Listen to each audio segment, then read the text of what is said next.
What's going on, everybody, and welcome back. So in this video I'm going to be showing you guys the next step that I'm going to go through when painting the car and also painting the trim, which is what I'm up to today. So the trim for this car is about the hardest part because I want it to look really good in the end. Not perfect, but I would like it to be close to it. So I don't just want nice paint, I want the trim to look nice too. So I'm kind of working to get the nicest trim that I can get for without spending a ton of money. So I've been making a lot of trips to the junkyard to try to find cars with decent trim on them. Haven't really found much luck with the window trim. Maybe found a couple of decent ones, but the rubber's all dry rotted. So I ended up finding this kit right here, and it comes, everything's really nicely packaged, and it comes with this little vinyl strip on the end to protect the chrome and everything. And it's kind of cool. I almost wish I could just rock it like this, but I think your best bet is to actually paint it. So, and I guess this thing's like falling apart, but I could just glue that or whatever. But they're pretty nice, honestly, and the rubber is nice and pliable. So it's not like all the old ones. I have a bunch of old ones that I grabbed from the yard that are decent, and the ones off of the car are kind of torn. But these ones are really nice and new. And so what I did was I peeled this one, and I went ahead and sanded it, so you can tell the difference between the one that's sanded and the one that's still bare chrome. So this one is still chrome and this one's been sanded. So I'm going to sand them down with that red Scotch-Brite there, and then I have some epoxy primer, and I plan to hit these as well as any other chrome pieces with the epoxy primer. The other ones I plan to paint are these guys right here, these long roof rails. I have this one right here, which I believe is the passenger side, but the driver's side one does have a ding right here, and I would like to get another. So I didn't know that that was the case. So now next time I go to the junkyard, I'll be looking for one of these without a ding and see if we can get one in good shape. So I'm going to go ahead and sand this one because this one's in good shape for me to use. I have this piece and I have the other smaller piece here.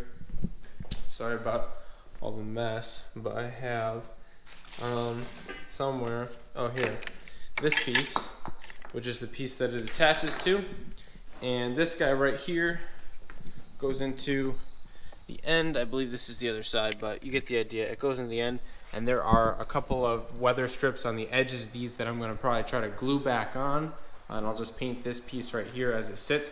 So I'll paint this black and all the other chrome nice gloss black. I don't know if I'm going to go with a single stage. I could go with a base clear, but I don't know if it's necessarily worth it. I do have some single stage black that I could hit it with, so I think that might be my best route. So I'll hit it with that, and then everything should be nice and gloss black like I want, and yeah, I'll be happy with that. So this is just a necessary process, but yeah, so hopefully you guys are enjoying all the driving videos, but this is something else that has to get painted, and just like the rest of this stuff, this is all got to get done in order for the car to get finished. So it is part of the process, even though it's boring. But yeah, hopefully you guys are enjoying. But this car is coming out really good. I'm excited. I'm working on getting a DA polisher right now, so I can really get into car detailing and buffing and figure out how to make this thing look the best that it can, because I definitely think that it could improve some from a higher level of polish. I think it's nice right now, but if you saw it in person, you might agree that it could use a little more polishing. But I think once it is polished out, it's going to look really, really awesome. And once I have all my other stuff attached, like my skirts and everything. So really trying to get this thing painted as soon as I can. I want to get it done before it gets too cold. And yeah, so that's about it. I'm going to go ahead and get to work on this thing and see if I can get all these moldings sanded tonight, and maybe sometime this week we'll be putting some primer on it. So it's been a little while, guys, but I am finally ready to paint all this trim, and I figured what better than to get it all done in one shot. So I got everything ready, even the little trunk piece that I don't think I'm going to put back on just because I like the way the body lines look without it, but I may put it back on eventually, so decided I'd paint it just in case, because this is the time. So I've got both of the big side moldings here, and I got all four of the window trim ones, the other side molding, and then the other pieces to the side molding that bolts in the rear door panel jam area. Anyway, I'm ready to go. So what I want to do for this is, don't look at this, that's going to be for this winter, but I have some epoxy primer right here, which is 2K epoxy primer and sealer, and I have the activator for it right here. Had this for a long time. I used it when I painted a set of chrome wheels, so this stuff sticks really good to stuff that paint doesn't like to stick to normally. So chrome is really tough to paint, so I'm hoping with this, and we got a good Scotch Brite here, a nice red Scotch Brite that I hit everything with, and so we should have pretty good adhesion with this primer, I'm hoping. And then we have our single stage paint here, which is what I'm going to use, and I also want to mix this paint with a little bit of clear coat. So I'm going to go ahead and get a little quick gloss and the activator for this as well, and that is up here somewhere. Here it is. So we'll get a little bit of this too, and I've heard that you can mix a little bit of clear in with your single stage to give it a higher gloss shine and a little bit more protection, which I want to do, but I don't really have any base coat black, and I also don't want to really do base clear. So if I mix a little clear in with the single stage, hopefully that'll give us that nice color that we were looking for. Anyway, I'll probably save that for the last coat of the base coat. I'll probably just do 2 coats of this stuff because black covers pretty good. So I wish I could tint this. If I had base coat, I would tint this because you can tint this with base coat, but I don't think I'm going to be able to. So I'm just going to spray it gray, and then we'll hit it with the black afterwards. I'd probably be okay tinting it with this, but I don't know if I want to risk it. It would probably be fine though. But yeah, so I got all this stuff ready to go here. I set up my fresh air respirator. I told everybody that I would show more of this system in my next painting video, and I should probably dedicate a whole video to this system, but it's not too complicated. I guess I'll go over it now.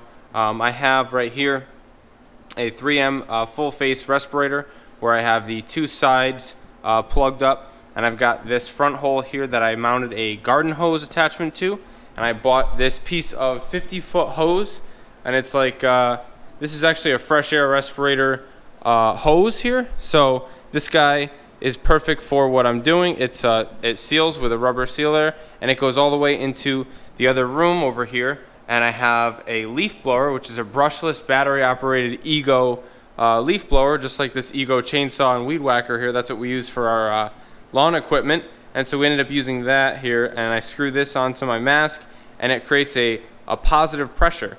And so as long as you have positive pressure in your mask that has enough force behind it, what the goal there is that you can breathe with this mask and have the air coming out of this vent continuously, and there's no air actually being sucked into the mask because you're pulling air from your fresh air source but exhaling it out of this vent here. So that is the goal with this mask. I'm going to go ahead and get it cleaned up so we're ready to paint, but I am going to leave the doors open today as we're just doing nothing crazy here, and I'm not going to get the garage all full of overspray just for some trim. So anyway, that's the process, and I'm going to go ahead and try to get this all done tonight. I'm just going to spray the epoxy, let it dry for maybe an hour or so after the guns are clean, and then I'm going to go ahead and go over everything with the black, and we'll see just how good this stuff turns out. And then we'll be ready to start reassembling parts of the car, and I'm going to spray all the other stuff on the car as well, hopefully this week.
Alright guys, so the first coat went on pretty poorly, to be honest, but the second coat went on much better. You can see we have minimal orange peel in it, which is what I want because I would like to just shoot right over this and not have to sand. We do have a couple of pieces of trash in the paint, but it's not the end of the world. It looks pretty good for the most part.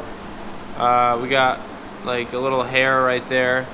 I'm not sure what I want to do about that. I may just go ahead and paint right over it, just because it's just moldings and I don't care that much. I'll regret it later, but I just want to get this thing done. I don't want to have to wait an extended period of time and then try to sand all this. So I think I might just go ahead and hit it anyway. But a lot of this stuff came out really good. I'm very happy with the way that the primer laid down. I ended up backing the PSI down to like 10 and running it at 10 PSI and just really holding it and letting it flow out really good. And that seemed to help. And it got everything to look nice and flat, except for the couple areas where we have garbage on it, but it is what it is. So I'm gonna go ahead and let this dry for like an hour or two. I think I'd like to be able to not put my fingerprint in it. I've been touching it, and I think I can still put my fingerprint in it.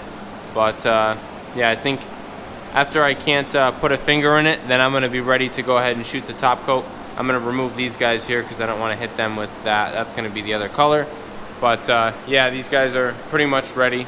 So I'm gonna go ahead and get ready to start shooting the black. See what I can do about some of these little hairs on here. But for the most part, it looks really good. And yeah, it's gonna look great black. So it's been about 2 hours. The epoxy is dry. I can't really put my fingerprints in the tape or anything like that by poking it. So I think we're about ready to go ahead and spray it. And that way we're still inside of our recoat window, and the epoxy will bond well to whatever paint that we put on top of it. So we're gonna go ahead and mix up some single stage black, and that's when I'm gonna hit this with our first coat. And hopefully it's thinned down enough to, depending on the how thin it is, I might thin it down a little more. And then I'm gonna go ahead and mix some more single stage with a little bit of clear mixed in, like I said, and maybe we'll thin that down too to get it to flow out, because I want it to be obviously nice and flat and continue on with the look that we got going on where it's nice and flat. And then we should have some pretty beautiful trim, and I'm gonna let it dry for at least a couple hours before I try to start messing with tape and taking off tape. It's gonna be a pretty delicate process. I don't want to mess that up.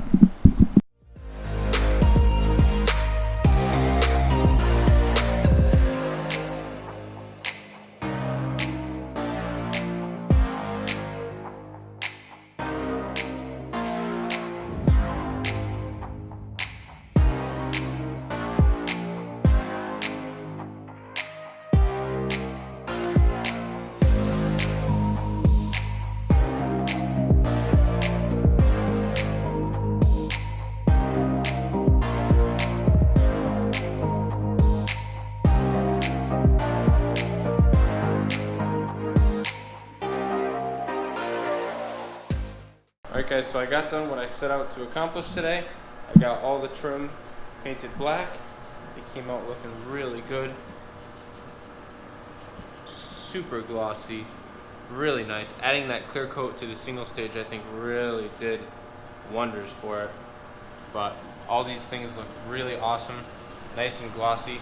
And I went ahead and I already peeled off all the tape on everything just because I wanted to make sure that we didn't have any adhesion problems with the paint sticking to the tape and then me peeling the tape and peeling all the paint off. So if we peel it now while the paint is still nice and tacky, it kind of cut nicely at the rubber, and I think we should be good to go. I think we got pretty good adhesion and everything. Everything looks really glossy. I think it's going to be a nice accent. There's some lines here and there, but I think it's mostly residue from the tape, so I'll be able to roll that off once I get it all, you know, dry. Make sure it's fully dry before we do anything, but I think it's going to look really sweet. So I'm pumped with the way all this trim came out. That's definitely going to be it for this video, guys. So thanks for watching, and stay tuned. I'm going to try to paint the rest of the car this week, and I'm getting pretty hyped. I think if I get it painted relatively soon, we get it together before the winter. So hopefully that happens, and we can get this thing looking good soon. But yeah, thanks for watching. Remember to subscribe to see more, and peace out.